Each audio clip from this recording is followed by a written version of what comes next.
Well, good morning, everybody. Welcome to the Saturday, July 8th edition of DFL 52 Coffee and Conversation. If we've never formally claimed copyright of that title, I guess I should do that now, but we've been doing this for 4 years, and finally somebody liked the name so well that they adopted it for themselves. We had to say, no, that belongs to us. We did not get into a big copyright litigation process with another DFL group, but which is good. We welcome our good friend, Steve Simon, our Secretary of State, to talk with us this morning about voting and anything else that's on his mind. So, Steve, thanks for joining us. We may or may not have some of our local electeds join. They often do. I don't see any of them on yet this morning. I usually start with you giving an opportunity to say hello, give us a little bit about your background, things that you're thinking about, hot button issues for today. So, floor is yours. Well, thank you very much for having me. Ron, thanks for reaching out. It's great to see some familiar faces and some new ones as well. I'm Steve Simon, Secretary of State. It's good to be with you on this Saturday morning. Let me take Ron, I just want to make sure in terms of format, you just want me to, because I want this to be a discussion as well, not just me talking at folks. But I wanted to maybe say a little bit, I thought this might be a good launching point about what just happened this legislative session. That was going to be the mainstay of my question. So please feel free. And for those people who don't know, and I think everybody's who's on has been on before, raise your electronic hand to ask a question. And yes, Steve, we do as much dialoguing as we can. Right. Yeah. So I'd love to make it a conversation. So many of you have heard me, no doubt, over the years say, and I'll say it again, that I consider myself to be in the democracy business. It's a wonderful business to be in, and this is a particularly interesting time to be in the democracy business. I'm sure you will agree, given this last few years. We've been through a lot. I am a long-term optimist about democracy in America and democracy in Minnesota, long-term. In the short and medium term, of course, we have challenges, and some of them are very, very serious. And we've seen that over the last few years. We've seen during the 2020 election what can happen when a cloud of disinformation rolls in and undermines well-earned confidence in our democracy. At its most extreme, we see things like what happened on January 6, 2021, which is a disinformation-driven attack on democracy in the form, in that case, of an attack on the U.S. Capitol. And as 2024 gets closer, I am unfortunately seeing signs of similar trends. I don't mean violence necessarily, but what I mean is sort of organized disinformation and election denialism. I hope that's not the case as we settle into 2024, but I am seeing signs of that, and I'll get to that in a minute. So in a way, sort of my frame of mind right now is good news, bad news. The bad news, or the disturbing news, is what I just mentioned, which is that there are signs and seeds of some of the things that we saw in 2020 and its aftermath. But I want to focus initially on the good news. And the good news is, as many of you know, because you've had your electeds on this program, or you just know because you know and you follow the news, we just got done with an extraordinary legislative session. And I know that people say things about various legislative sessions, and you've heard it all over the years about wins and triumphs and victories. But I have to tell you, and I think and hope that you've absorbed this, this one was truly extraordinary across multiple issues. This was the kind of legislative session that you only see in a state like Minnesota a couple times a century, and that's not an exaggeration. You would have to go back to 1973, exactly 50 years ago, to see a session as sweeping in scope and as productive on a variety of issues.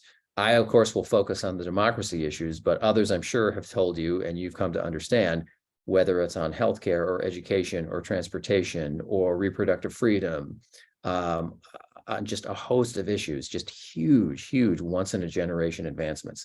So let me talk about what happened on this legislative session on the democracy front, because it was extensive, it was expansive, and it really is going to make our democracy even stronger. And you would have to go back to 1973 in this area. 1973 was the year in Minnesota when we became one of the first states in the country to adopt same day or election day voter registration, which still, to me, is sort of the jewel in the crown, right, of Minnesota election law. And many of you have lived in other states where to this day, they don't have that. And in those other states, if you weren't registered to vote by 3, 4, or sometimes 5 weeks before a general election, there's a cutoff. That's it. You're done. If you don't meet the deadline a month before the election and you just think you want to register 3 weeks before the election, you can't. You're done. It's an absolute cutoff for participation.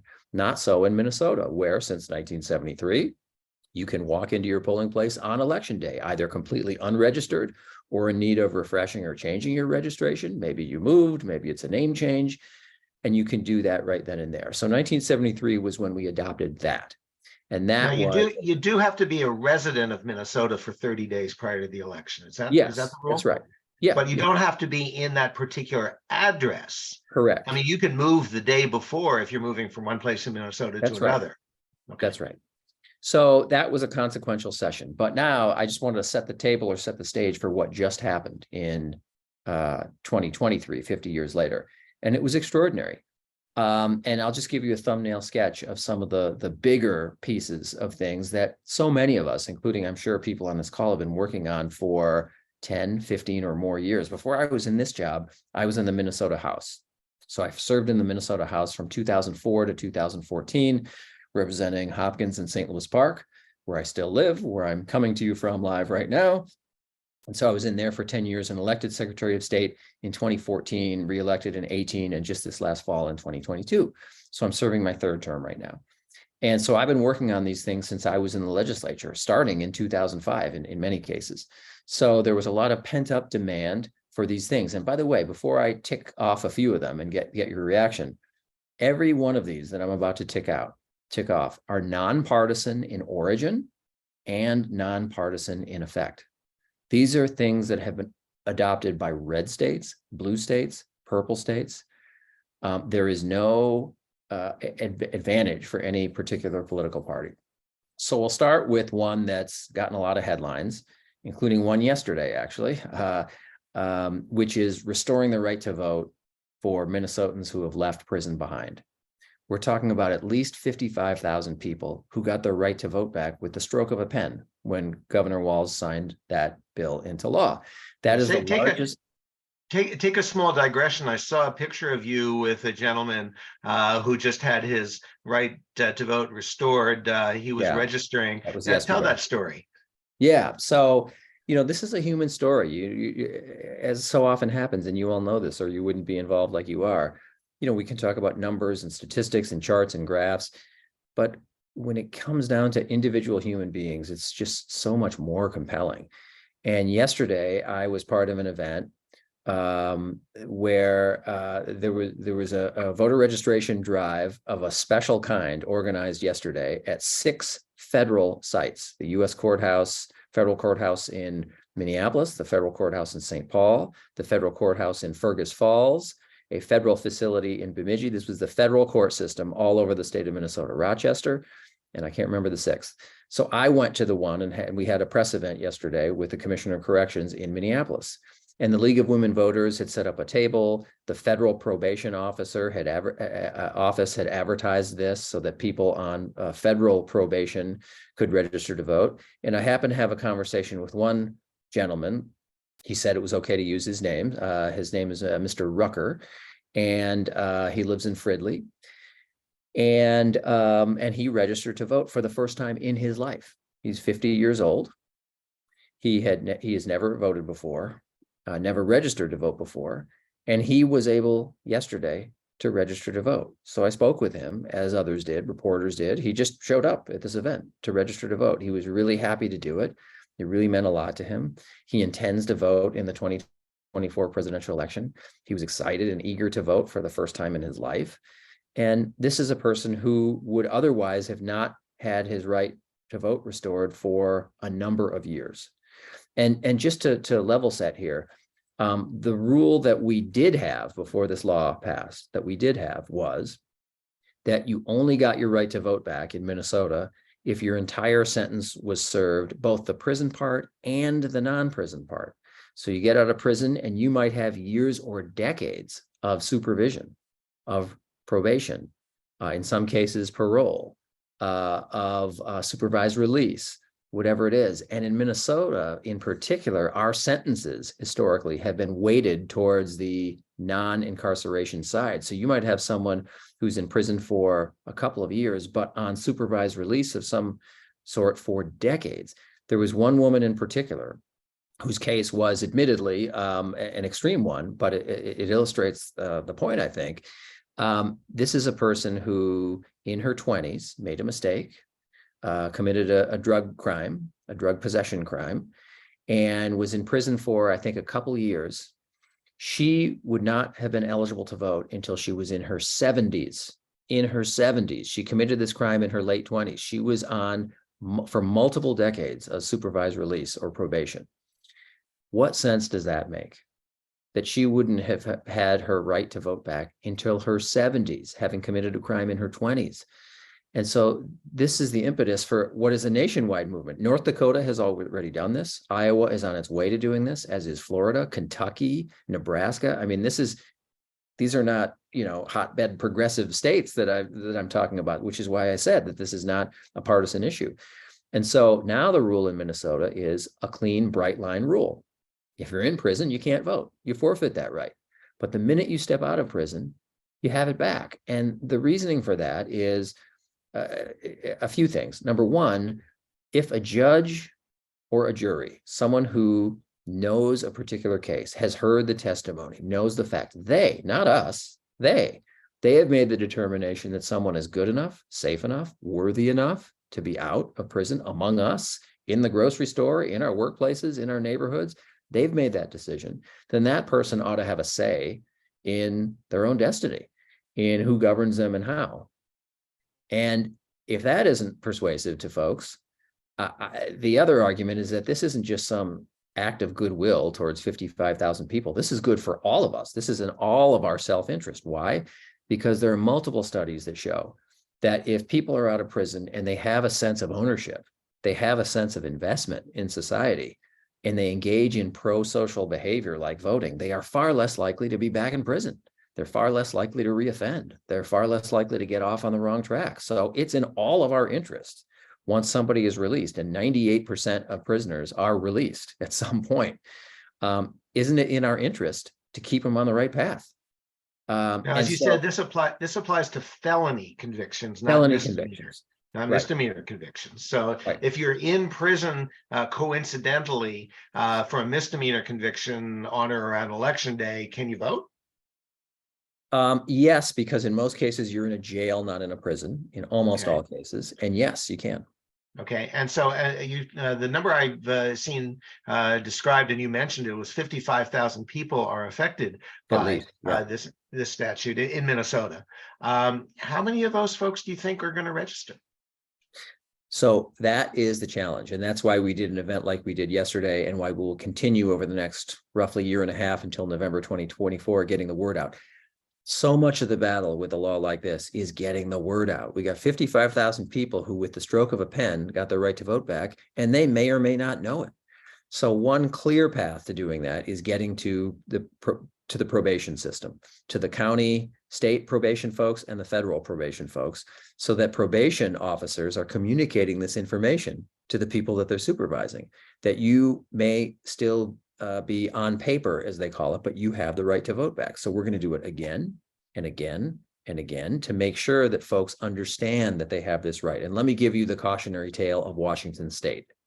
In Washington State, I'm going to pick on them for a minute. They do a lot right. This one they did not do right. In I forget the year, but several years ago, they did this as well.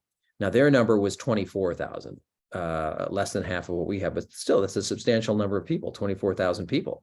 So 24,000 people got the right to vote back. In the election immediately following the passage of that law, only a few hundred of those 24,000 actually voted. That's really a failure. That means someone didn't do something they should have, or they weren't as aggressive as they could have or should have been in getting the word out. So we got to get the word out. So part of it's through the probation system. Part of it is through a vast Restore the Vote coalition, including the Legal Women Voters, including Isaiah, including multiple groups, which on a nonpartisan basis, not in favor of any candidate, political party, anything, are just trying to reach out to make sure people understand. And if they don't want to vote, that's one thing, but they should understand that they have the right to vote. And well, you'll remember when we had lunch a few weeks back, I asked you about access to the Secretary of State records, which I know somehow dovetails with the voter access network that the party does. How can we as a local political unit identify these restored felons in our neighborhood and encourage them to register? And by the way, you may note that State Senator Jim Carlson has now joined us. oh, I didn't note. I'm sorry. In my view, I'm not on a gallery view. So hi, Senator. Great to see you. And by the way, he is your senator, Jim Carlson, let me just say, is largely responsible for all the things I'm going to be talking about today. Not solely responsible, but played a key pivotal role as chair of the elections committee, patiently shepherding this through. You know, we're all able to talk and talk about and celebrate all these things, but there's a lot of behind the scenes wordsmithing and shepherding and balancing and that goes on, and that goes on under the direction and supervision of the committee chairs. And so Senator Carlson, once again, thank you for your leadership. You've made a literally once in a generation positive impact on our democracy. So thank you for being with us this morning. Yeah. So the question is, how can we, by the way. I'm sorry, Jim. Yeah, I don't deserve all that. That was, the secretary and his staff were just incredible to deal with. This is the best that I've ever experienced. So, Steve, the question pending was, how can we as a local party unit reach these folks? So here is the challenge, and this is why events like yesterday are important. Here's the challenge. The Department of Corrections, of course, as you might imagine, and you would hope, has the information on the people, and at least immediately when they get out, where they live, and etc. But that is not public information. They can share it with us. We're in the process of negotiating kind of the way that there can be an intra-government sharing of that, but we can't hand it over to you, to a nonprofit group. So things like date of birth and address, those are not public information. That's not public information. So we need to rely on community groups, religious groups, houses of worship, those with connections in the community to get at folks more broadly. I wish it were as easy as saying, well, here are the 55,000 addresses and phone numbers, go to it, go door knock, go call. We can't do that. That's what makes it a challenge. I assume that was the case in Washington State as well, but so that makes it challenging. We can't just hand over a list to you. We don't have it yet. Department of Corrections has it, and they can't either. And for all the reasons you'd assume that it's private in under state law. Okay, that confuses me a little bit, because when we talked before, we talked about how your office has data on newly registered people that can be publicly accessed so that we can reach them. Okay. So if the people register, question. Yeah, no. If someone is newly registered, any registered voter, the list of registered voters, sure. I misunderstood your question. If your question was the list of people eligible to vote, that we can't give you. Got it. But yes, you can always get a list to make sure those that are registered actually vote. Yes, of course. You can always slice and dice that by Senate district, by House district. If you wanted all the Senate district folks who have registered since June 1st, which is the date that the law went into effect, then there's no knowing whether that person who registered since June 1st registered because they're newly eligible due to this law, or they just moved to the area, or they just turned 18, or just became a U.S. citizen, or whatever the reason is. So that's where things stand in terms of the data. Okay. Yeah. All right. So we jumped off the notion of you were talking about all the things in the recent legislative session that you count as successes. This was the first one. Why don't you keep going? This was the first one. So another one that I'd move on to is something that's called automatic voter registration. And this too is a really, really big deal. Again, nonpartisan in origin, nonpartisan in effect. Other states have this, red, blue, and otherwise. And uh, automatic voter registration, I wish it went by a different name, this reform, because I think sometimes people hear the word automatic and they make assumptions that some robot or AI or something is going to be doing something. That's not the case. Real flesh and blood human beings are still in charge, still doing vetting and screening. But what it means is, it is a gloss on what we already have in Minnesota. We have, as many of you know from personal experience, we have a motor voter law in Minnesota. Most states do, where when you go and get or renew a driver's license, and maybe you've noticed this, there's a form with a box on it that says, check here if you want to be registered to vote. And why does that appear at a driver's license office? Because the very same information you're providing to get or renew a driver's license is the same information that would double as and be good for registering to vote. So that was the law before we passed this. So it's a so-called opt-in. Check if you do, opt-in if you do wish to be registered to vote. The automatic part of AVR, as we call it, automatic voter registration, is you will be presumed, if you were an eligible voter, you will be presumed to wish to register to vote. And so now it's basically an opt-out system. So a day later, a week later, a month later, you can opt out, any voter can, but you will be presumed to wish to register to vote and therefore be on the voting rolls. You will only get on the voting rolls, as always. That's why I caution that the automatic part isn't truly automatic. If through rigorous screening and filtering and vetting of the kind we have had for decades, that's not changing. If you're an eligible voter, then you will be placed on the voter rolls and you can always opt out. And the advantage here is we have several 100,000 people in Minnesota who are eligible to vote but unregistered. This will cut that number substantially because many, many people have driver's licenses or a state ID. It also applies to a state ID card. So that will not only get a lot of eligible but unregistered folks on the rolls, it will also make our voting rolls even more secure. Why? Because we will be getting people in the system to be vetted and screened weeks and more likely months before election day. That makes the job for election administrators a lot easier, and it will make our voting rolls even stronger. So I think it's a real win-win. And of course, the balance is always access and security. You want to get that balance right. I think the balance over the years and decades in Minnesota has been pretty spot on, and this will strengthen it even further. So that's automatic voter registration. All right. So from the perspective of again a local party unit like ours, Yeah. Your data will reflect newly registered people. Correct. And that would include these newly automatically registered people. Correct. So if we would like to have a list of who those folks are with names, addresses, and contact information, You got it. we can do that. Okay. Yes. Now, do And we let do me that just directly? caution. Pardon me? Do we do that directly to your office, or do we do that through the van? Either. Okay. Either.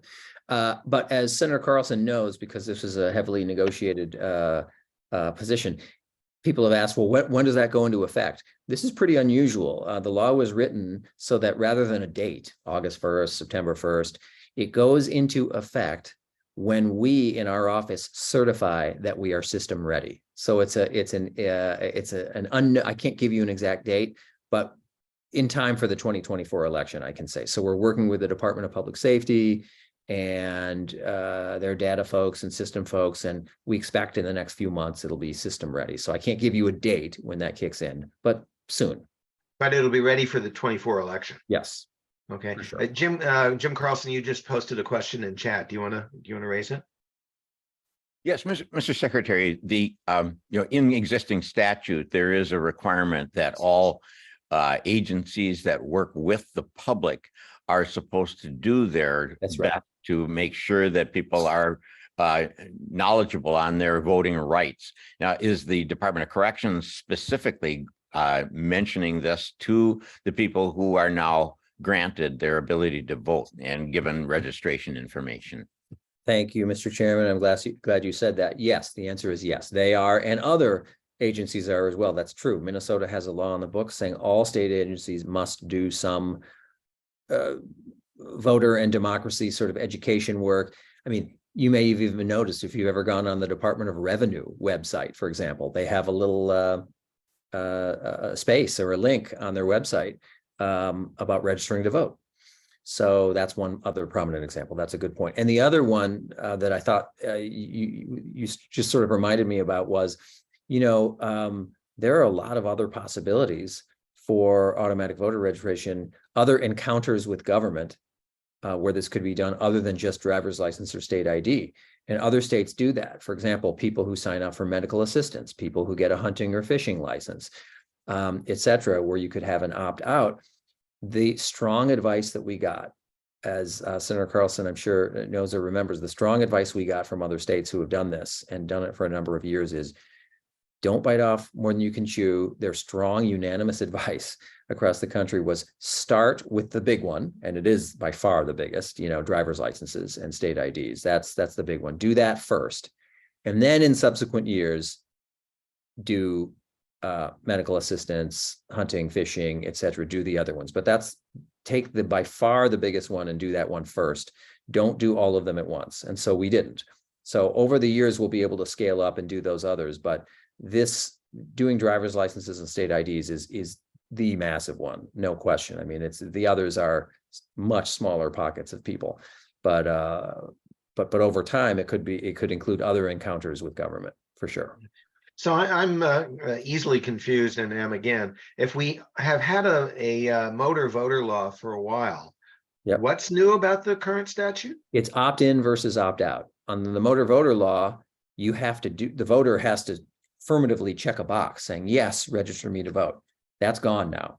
Now everyone who is an eligible voter will be presumed to wish to register to vote. That's the big difference. Got it. Okay. All right. You were ticking through some of the Yes. successes this session. I will have some questions Sure. about a couple of them, but go ahead. Why don't you? I mean, Yeah, I'm sure. interested in your priorities among others. Yeah. Well, these aren't necessarily listed in priority order, but they're listed just in the order that they came to me. The other one is pre-registration for 16 and 17-year-olds. This too is a gloss on or an extension of something we had. We already had a law in the books that said 17-year-olds who will be 18 by the next election could sort of pre-register to vote. In other words, you can't technically register until you're 18, but you could sort of get in line to do it. That was already the case. All this law does is say all 17-year-olds, regardless of whether they're 18 by the next election, and all 16-year-olds, all of them may pre-register. Now, what does that mean? It doesn't mean you're actually registered, but it means you can get in line to do that. It means you can fill out a form, either online or in paper, and the vetters and the screeners and the filters will do to that person what they always do, which is make sure they are who they say they are and live where they say they live. And if everything checks out, then automatically on their 18th birthday, they will be registered to vote. And this gets our young people thinking about themselves as voters before they actually are voters, which we know is a positive thing. We know that if they do that, they're far more likely to vote in that first election where they're eligible, 18, 19, 20, whatever. And if they do that, we know from studies all over the place that they're more likely to make it a lifelong habit. And by the way, this is not just happy talk or hope or expectation. As Senator Carlson knows, we have data, studies in states like Florida, Hawaii, others who have it. By the way, you'll notice one red state, one blue state. This is not partisan. 16 and 17-year-olds, there is an actual statistical bump. It's not just a hope. It's not just happy talk. There is an actual statistical bump in states that have pre-registration among our young people voting that first time they're eligible. And by the way, on the note of nonpartisanship, I reached out to a friend and colleague, the conservative Republican Secretary of State of Louisiana. He's a good guy. We disagree on a lot, but on this we agree. They in Louisiana have pre-registration. And he, at my request, wrote a letter that we distributed in committee hearings to members of the House and Senate, where he basically said, look, I'm a conservative Republican, but we love pre-registration here in Louisiana. We urge you to adopt it. We've loved the law, et cetera. So anyway, that's another reform that I would point to. Just a couple quick other ones, if I may, Ron, just to tick off. Yeah, but before you do, I go see ahead. John Wells has his hand. Oh, go ahead. Sure. Hi, Steve. Yeah, my question was, well, what about a 16-year-old who gets his driver's license? Is he in the queue already to be registered without doing anything Yes. else? Yes. The Okay, two excellent. interlock in that way. That's right. Fantastic. Yes. Okay. Great question. Yeah. All right, So Steve, let me go just ahead. tick off No, you go. It's you Well, pick a up where you left couple off. more. One, and there are many. Another one is, and this is just something for a matter of convenience to many on this call, I would imagine, we now have a permanent absentee list that you can get on. Under pre-existing law, what happened was, if you really wanted to vote absentee now and forevermore until you change your mind, you could get on a list, all right, but the list was that every 2 years you would be sent an application to fill out an absentee ballot. Whereas a number of states have a law that we now have, which is if you sign up for a list, you'll get the ballot, the actual ballot, every couple years. And so you can sign up to get a permanent absentee ballot list.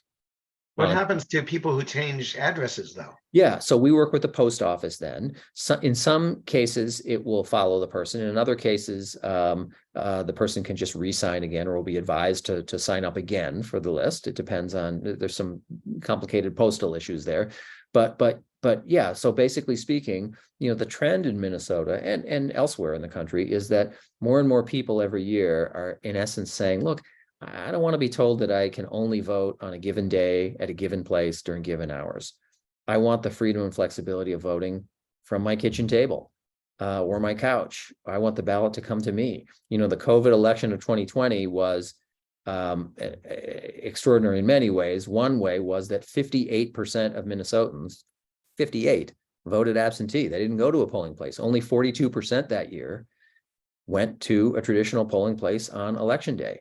We were number one in America at almost 80% voter turnout that year. Now, it came back down to earth in 2022. What didn't linger up at 58%, but still reliably a quarter or more are choosing to vote that way. So if you want that sort of on autopilot, and some people do, that's just another option. And let me just end with one more. There are several others that maybe. Well, I don't want to leave this one quite yet because I'm struggling to figure out how this works. I live in Eagan Precinct 1.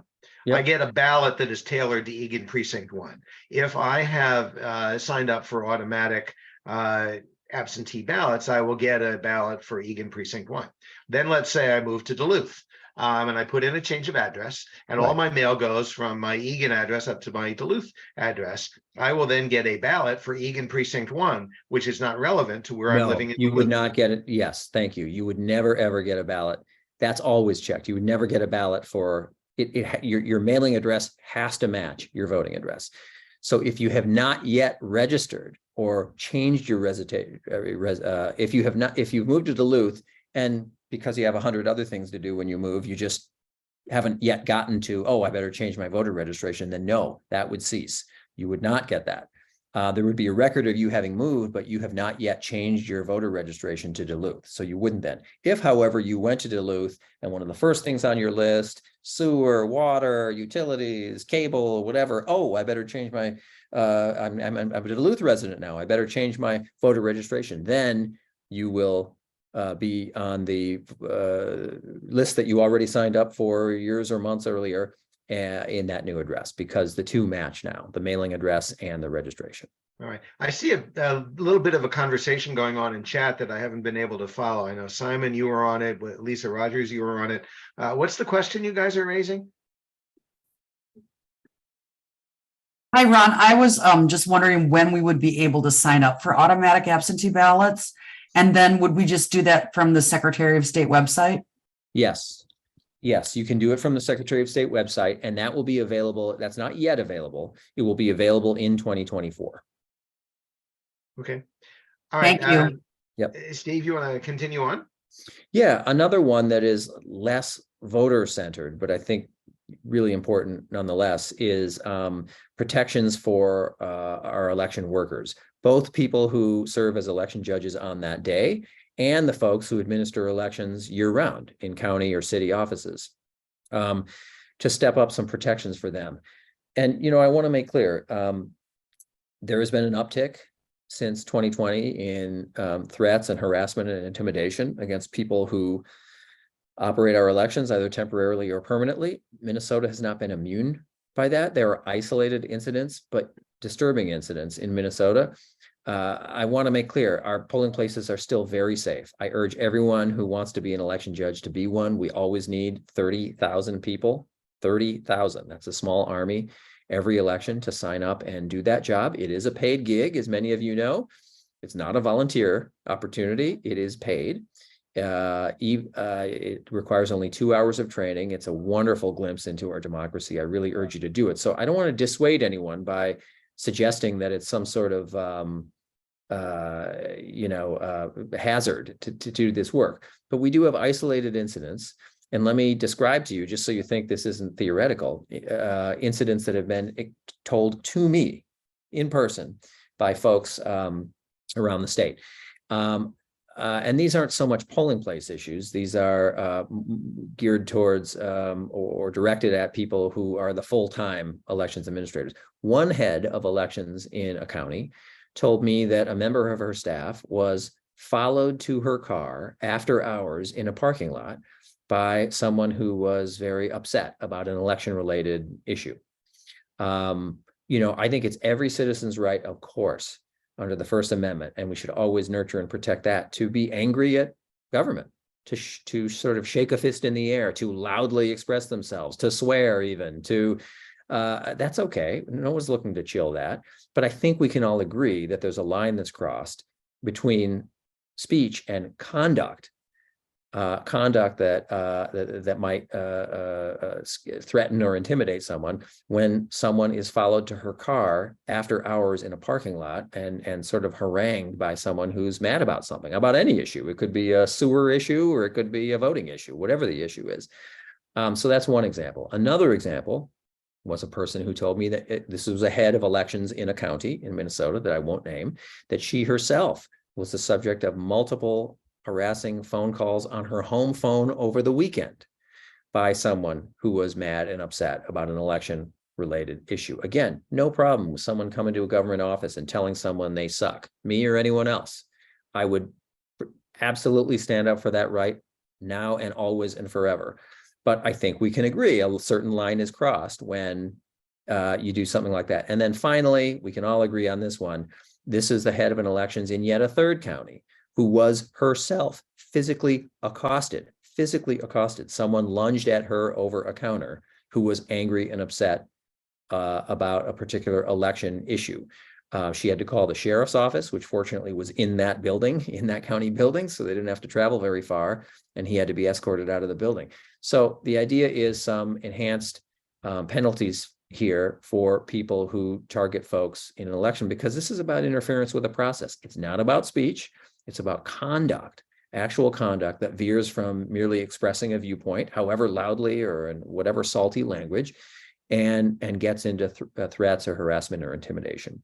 Well, So if I'm not other states- mistaken, the rumor is that we lost our elections head in Dakota County, retired from the job because of either difficulties or perhaps direct intimidation. Well, he was great, by the way, and I'm sorry to lose Yes. him as a partner. He really was. And I know I'm not here to speak for him, but I will tell you, it would not surprise me if that were at least a factor, if not a major factor.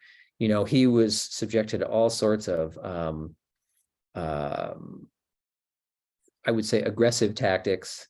People who publicly called him a criminal, said he should be in prison. That's a little bit different from this. I'm not sure I would, that to me seems like more the speech side than the harassing, threatening, intimidating conduct. I've not heard that he was contacted at home. I've not heard that he was followed to his car. That could be that he was. I just am saying I haven't heard it.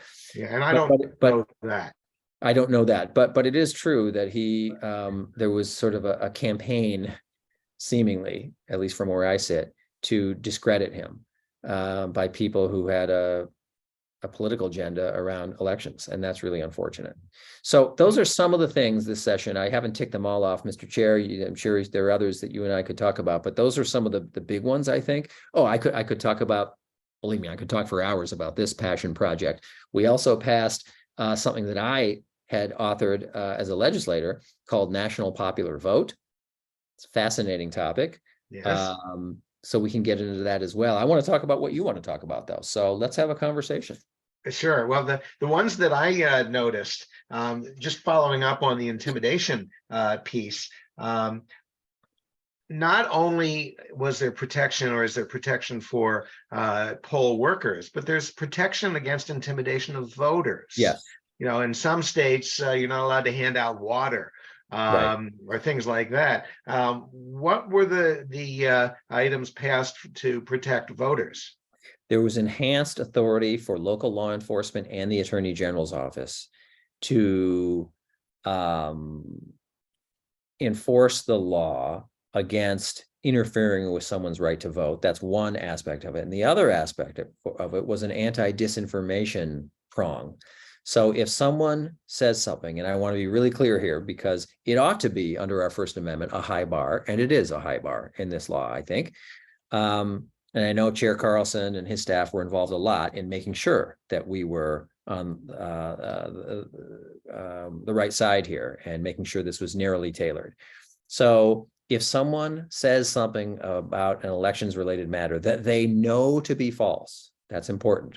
They know it's false, and they do it with the intention of interfering with another's right to vote or right to register to vote, then there are new penalties in place. And let me give you an example, not from Minnesota, that I think we can all agree meets this test. This is a real one.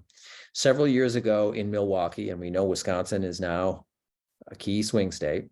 Several years ago in Milwaukee, someone was handing out, in my office, I have a copy of one of these. So I should have thought to bring it so I could show you.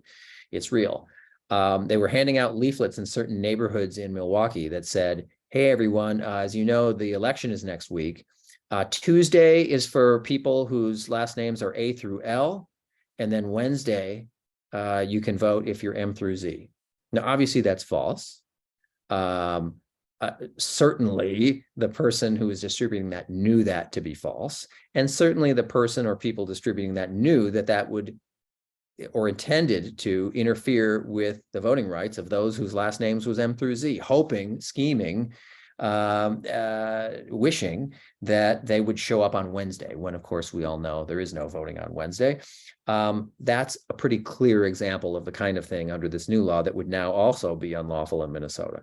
You know, plenty of people say false things about elections. You have a right to be wrong in America. We're not looking to chill speech or people expressing a point of view. But when you do something like what I just described, I'm sorry, there's no First Amendment protection for something like that. Someone who knowingly says something that is false.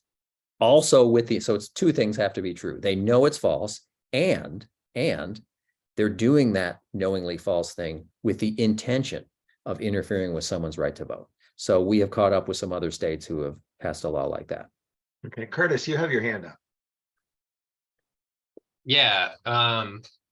So some of these bipartisan changes I noticed, or at least they're bipartisan in the sense that Republicans in other states, you know, even states with Republican supermajority legislatures are passing them and making these changes to election law.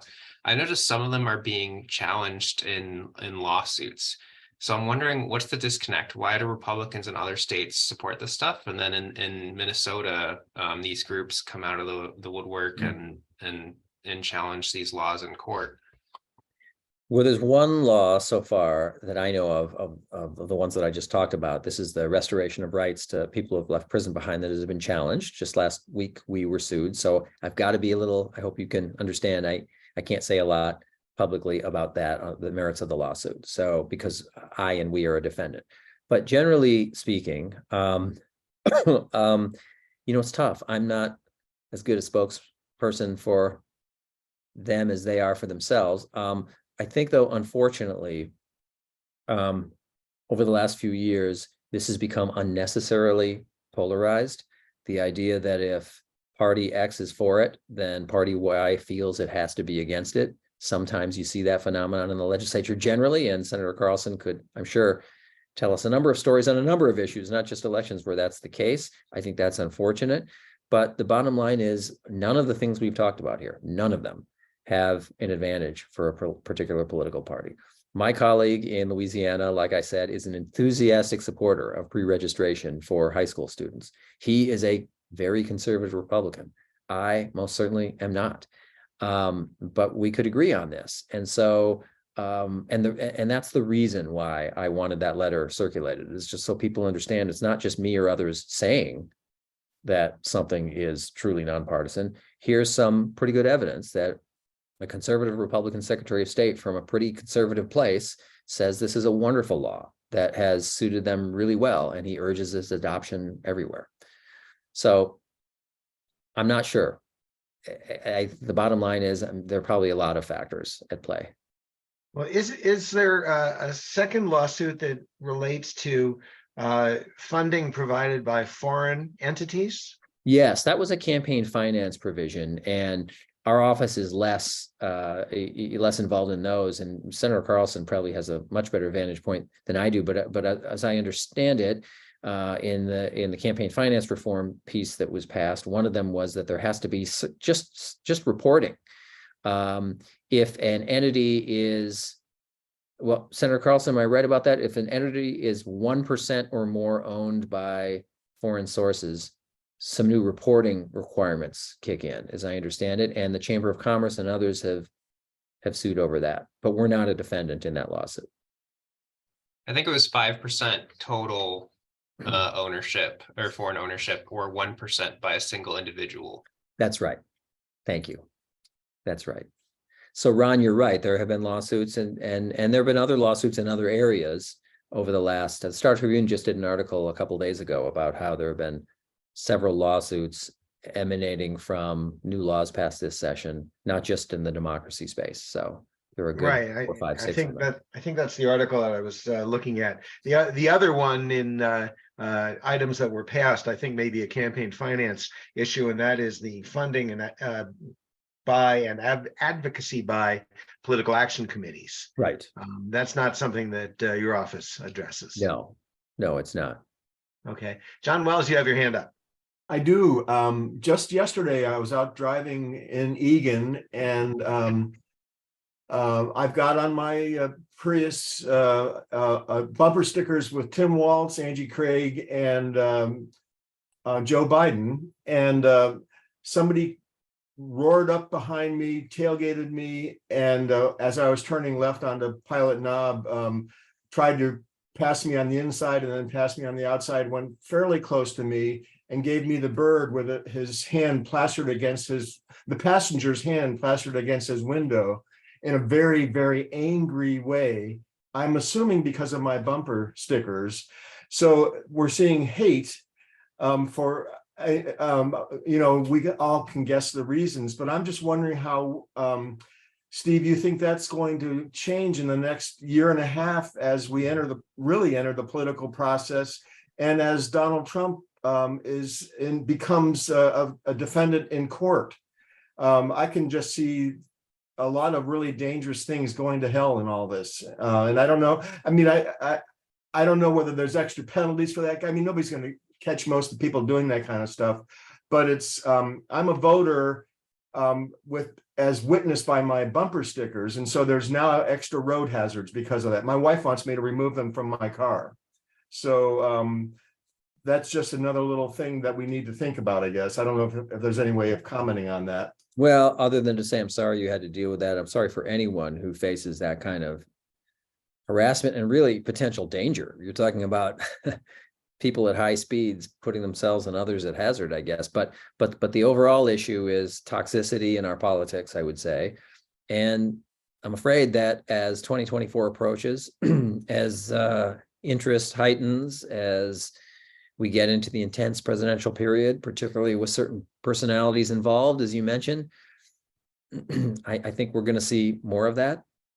Yeah. The question is whether we can all be part of taking down the temperature rather than raising the temperature. And there are things that can be done by all of us, certainly me in our office, to help with that. But look, as you know, presidential elections are intense. They've become even more intense in the last few years, given the personalities involved. And I expect that to be the case this year. I'm so sorry you had to go through something like that. Well, it's a good thing Naomi was with me, because that part of me, I had an instinct. I wanted to ram him myself. So glad I didn't do that. I'm glad you did. John, if you'd like, we can delete that part of the videotape. Sure, thank you. Simon Barnacle, you have your hand up. Oh, you're on mute. Yes. Thank you, Ron, and thank you especially to the secretary and the senator for their leadership on these issues and participation today. I work at a law firm that does a lot of election work across the country, and so I would just echo a lot of what has been said already. That I have some firsthand experience in seeing laws in other states and elected officials in other states, and I think we're really fortunate both to have the laws we have and the leadership from public officials.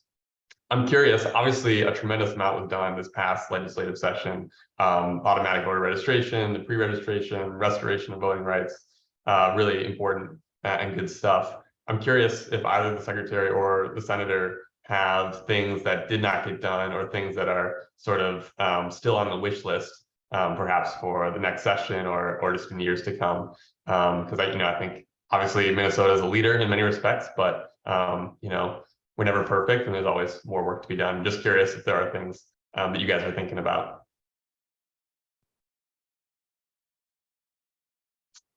I know there are things rattling around in my head, but one of the people who gets the ultimate say is Senator Carlson. So I would certainly, I'd be interested in what he had to say. I know I have my own thoughts, but.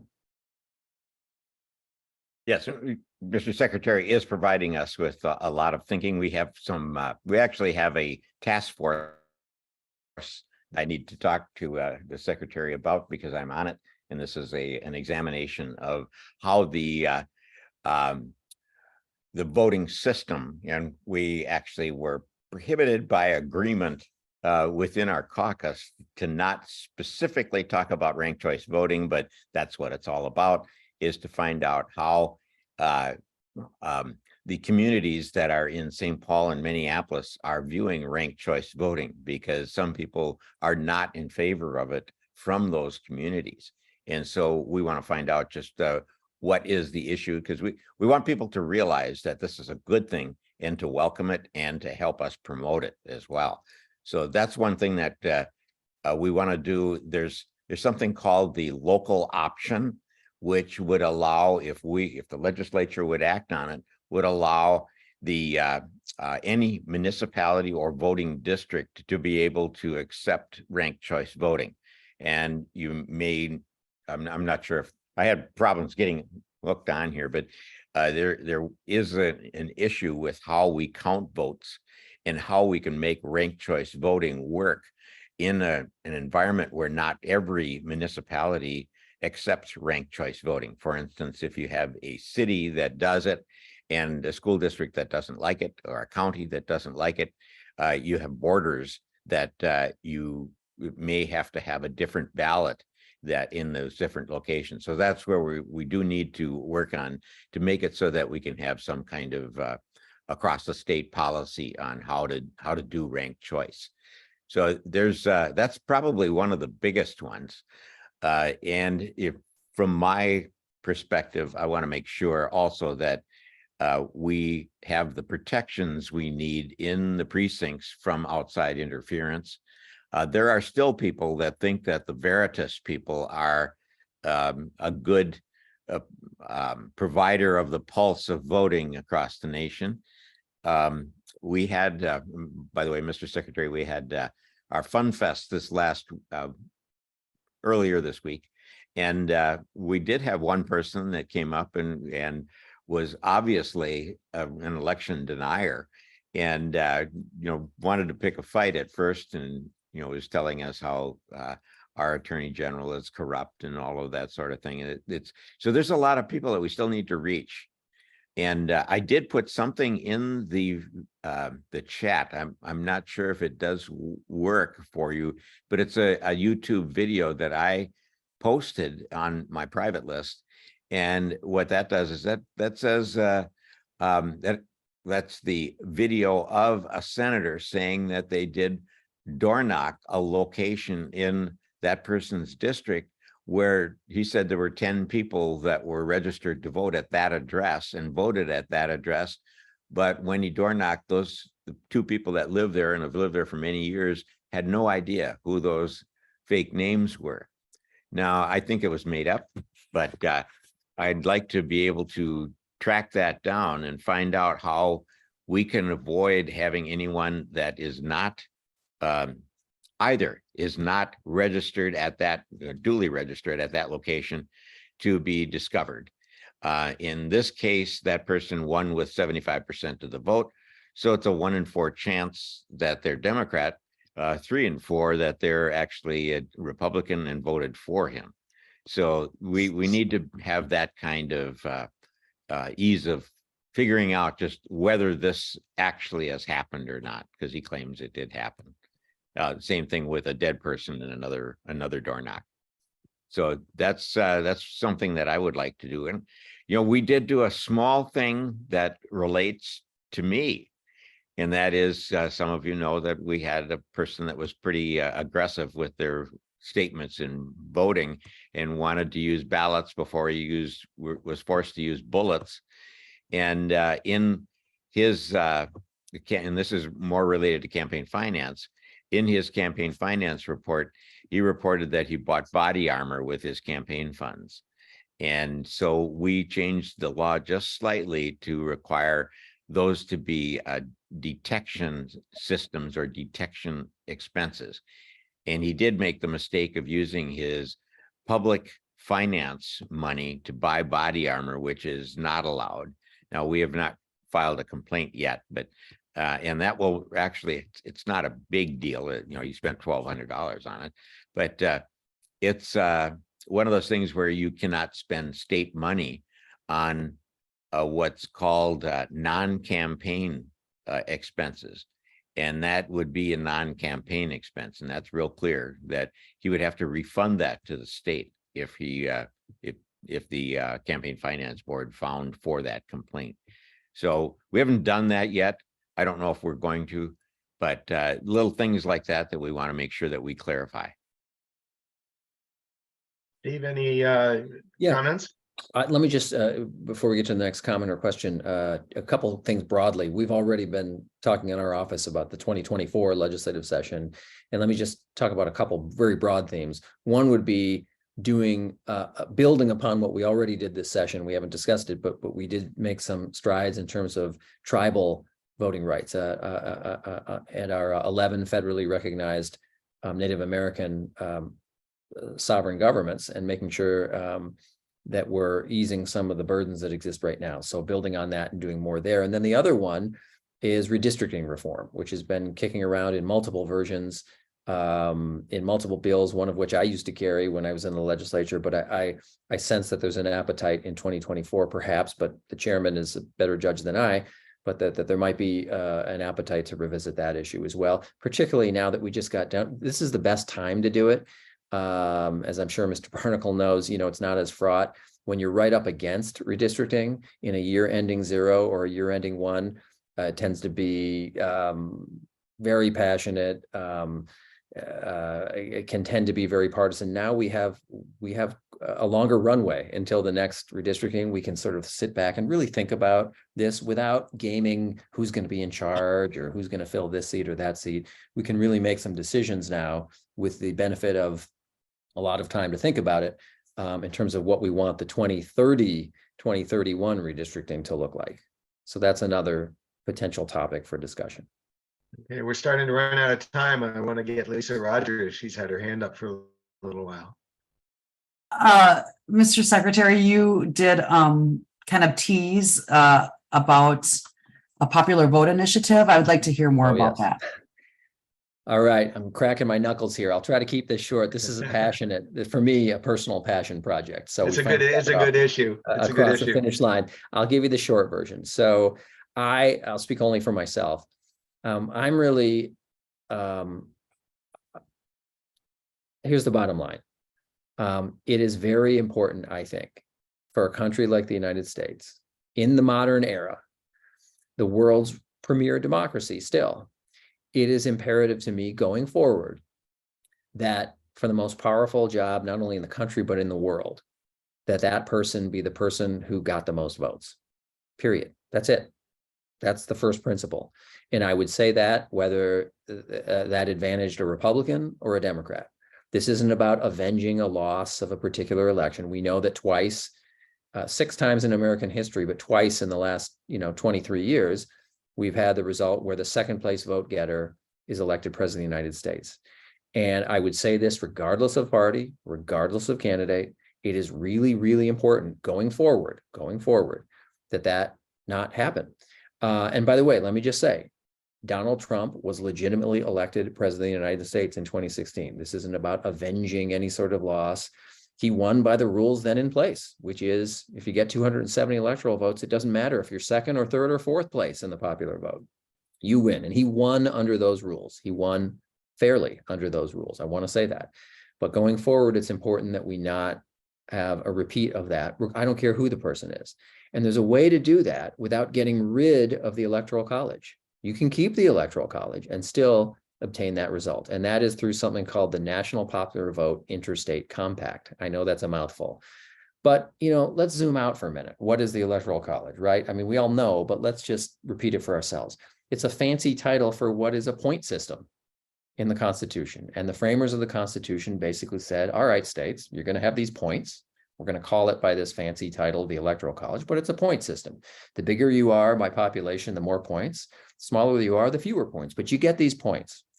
And this is the critical part. The Constitution says, states, you are in charge. You and only you are in charge of determining how you award your points. That is the critical part. Constitution is very clear, crystal clear on that. So for example, if a state wanted to, though this is a dumb idea, if the state wanted to say, we are going to award our points to the tallest candidate, that's our standard. That's a really dumb idea, but probably constitutional, because the Constitution says, here are your points. You decide how to award them. If we wanted to award our points based on the person with the most letters in their last name, that too is a pretty dumb idea. But the Constitution appears to sanction that, to validate that. So all that the National Popular Vote movement would say is that going forward, states can make the individual choice of saying, we're going to award our points to the winner of the national popular vote. Whoever gets the most points in America gets our points, or most votes in America gets our points. And this compact is such that that would only kick in once states adding up to 270 electoral votes, which we all know 270 is what you need to win. If enough states adding up to 270 adopt this method, then and only then it will kick in. Now, as of a few months ago, states adding up to 195 electoral votes decided that someday when 270 states worth is achieved, they will do this. Minnesota added its name to the list. So now there are 205 states. We have 10 electoral votes, 10 points. And so now there are 205 states, including Minnesota, that have said someday, and it may be years from now, we don't know, someday, when enough states adding up to 270 do this, then we'll all hold hands and do this together, step over the line together. And if and when that happens, we will ensure the result that always, without ditching the Electoral College, but using the Electoral College as the framers intended, using the Electoral College, it will mean that we will never again have the instance where the second place vote getter becomes president of the United States. It will always be that the person who gets the most votes, Republican, Democrat, doesn't matter, that person will win. So I try to keep it short. There's a lot more nuance to it, but Minnesota has now joined that list. It won't kick in 2024. We'll still award our points in 2024 on the basis of who won Minnesota. But someday we are in line. If enough other states sign up and we get past the 270 mark, then Minnesota will commit its points, its electoral votes, to the winner of the national popular vote. That's Steve, that was well done for a very complex issue. And Lisa, thanks for raising the question. We're over time, but I've got two quick questions, and I know the answers can be long, so you can do your best to keep them short. The first one is, why does Minnesota have the best turnout in the country? Haha. I love that question. Yes, Minnesota is routinely number one in the country, 3 out of the last 4 elections. I have a theory. I talk about this fairly frequently. I think it's basically 2 things: laws and culture. Laws of the kind that we just passed, laws of the kind that Senator Carlson shepherded through not only in 2023, but was a part of enacting going back over the last decade and a half, and that others were part of enacting over the last 50 or so years. I mentioned that 1973 was a key year as well. Same day or election day voter registration, I still think, is the jewel in the crown of our election system in Minnesota. So really good pro-voter, pro-access laws that balance access and security very, very well, I believe. So that's one. And the other is culture. And that, I know we talk a lot these days about culture wars, and I don't mean to for this to be part of that. When I say culture in this context, I mean a habit or a way of doing things. Our habit, our way of doing things in Minnesota is to prize voting across the political spectrum, across geographic boundaries. People get it. Elections are consequential. We're taught that in schools here very early. We have a very robust and strong and effective civic culture of nonprofit groups across the political spectrum that really transmit that message year after year after year. Elections are consequential. They matter. They have downstream effects. They're real. So that cultural piece is important as well. I'd say that's the very quick answer. It's laws and culture. Okay. And Steve, I always give our guests the opportunity to make a kind of closing remarks, but in that context, my second final question, you can answer at the same time. What does the future hold for Steve Simon? Well, first, let me say, I want to, as a matter of closing, I want to say thank you to Ron. Thank you to all of you for being here. Thanks to Ron for organizing this. I'm happy to be part of it. I'm happy to come back if you'll have me. And I'm happy to appear at Senate district functions or fundraisers or what have you. So please call on me for that. It's a privilege. Don't worry. To have this job. We're good at that. Good. No, that's good. But I guess I want to close with, in terms of what's coming down the pike generally, because, as I said, and we didn't have a lot of time here to talk about it, but I'll just tease it a little bit.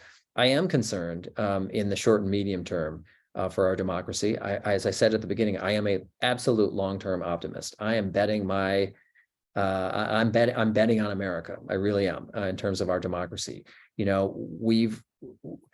I think sometimes crises make us stronger. That was the case during the Civil War, the Great Depression, 2 world wars, and it was the case during 2020, which was no question a real stress test on our democracy. Absolutely it was. But I would say that America passed the stress test. I would say Minnesota aced the stress test of 2020, and that has made us a lot stronger. So in the long term, I really am an optimist because we've gone through a lot worse before. But we do have these challenges, and it's going to be our and this could be a whole 1-hour session just on this, how we push back on the disinformation in 2024 and in the run up to 2024 is really important. I think we've got to lead with the truth. That's what we have to start with, always lead with the truth, say what the truth is when we hear what is not true. And look, I'm not naive and neither are you. I'm not suggesting that in the face of election deniers and disinformation peddlers, that all we have to do is say what the truth is and they'll just shrivel up and wither and go away. Of course not. That's not how the world works. I also don't believe, by the way, that everyone is going to do a 180 when we present the facts and the arguments about what the election system really is. Of course not. That's not how the world works either. But you know what? People might not do a 180, but they might do a 9. They might do a 23. They might do a 38. And over time, that can have a real impact. I make a distinction. I do. I really try to be conscious about this between the intentional peddlers of disinformation about our election. You know who they are, political actors who do it for political, sometimes financial, sometimes both purposes. I make a distinction between them and the everyday people, some of whom we all know. They could be relatives or friends or neighbors or coworkers who buy into some, most, or all of this stuff. There's a distinction to be made there. There is a gettable middle. The polling bears this out. Your own common personal experience bears this out. There's a gettable middle of people who might hear something that's false about the way our elections function and operate, and they might not know what to believe. And maybe the person conveying that information is to them a trusted source, someone who they trust or know or respect. And that's human nature too, right? If someone you know or trust or respect says something, I don't care whether it's a movie recommendation or a restaurant review, oh, you got to try this new place, their sandwiches are the best, whatever. I mean, that's just human nature, right? Now, it might not be someone who we know and trust and respect, but they do. And if that person is conveying the information, they're just more likely to believe it. They haven't done a deep study into it, but they're more likely to believe it. And so over time, we can have an effect by leading with the truth. And I think going forward, that's a whole nother hour session. We can all in our daily lives have an impact. Again, it's not a matter of a light switch of either 0 or they're doing a 180. That's not how the world works. But like I said, they might do a 9 or a 14, and they might just be a little less likely to swallow whole to them as a trusted messenger, what that trusted messenger to them says next time, because they've had that interaction with you or me or anyone on this call. So I guess that's the message I want to leave you with. So thank you. That's a great message. And Steve, we'll be sure to have you back before the next election. Probably multiple times. I have a list of questions that I think I better keep because I didn't get anywhere close to covering them all. We always go out with Lisa Noah, our chair, making any comments or announcements that she has. Thank you so much, Steve, for being with us this morning. It was really, really interesting to hear from you. Jim, you need to get to the parade, and anybody else who wants to get walk in the Mendota parade today, Lynn Carlson put in the chat where they're meeting. It starts at noon. It's a short parade. So go if you can to support our Senator Carlson. And then this week we have our outreach communications meeting on Monday night at 6 o'clock. It's going to be in person for the first time since COVID. So we're going to meet at Devani's in Eagan at 6 o'clock on Monday. So that's what we've got going on this week. So thanks everybody for being here. Thank you, Ron, for hosting. Always a privilege. Hope everyone has a great day. Yeah. Thanks again, Steve. We'll see you soon. Thanks, Bye, Ron. everyone. Thanks, everyone. Thanks, Chair.